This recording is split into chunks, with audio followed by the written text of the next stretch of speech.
Flyweights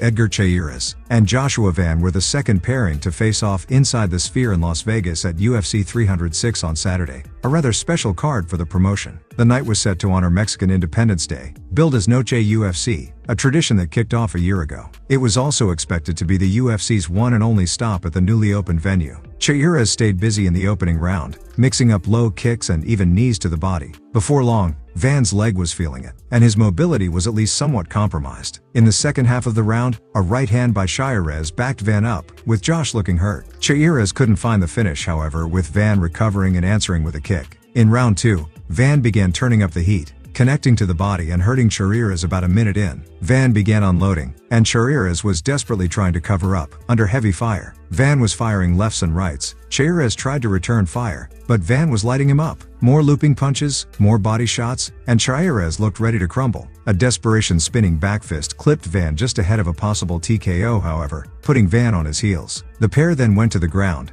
Van on top, with over 2 minutes still on the clock. Van, after a few moments to collect his sense, wisely got back up, where he'd had considerable success. There, the slugfest continued, with Van adding in a spinning back kick. Chairez battled back, and Van went in on a takedown, only for Chairez to defend with a guillotine. While he couldn't finish, it still stalled Van's progression, and took the fight into the final minute, with the third round looming large. The chaos subsided in round 3, with the pair briefly going to the floor. They wouldn't stay there long, with Chairez trying to control Van back on the feet. Van, however, had other ideas, landing another takedown. Van then had to contend with a triangle attempt, but time was now a factor with a minute left on the clock. A closer back-and-forth round that saw Van land some solid ground strikes. Van would move to half guard with just under 30 seconds to go, going bodyhead and finishing the fight on top.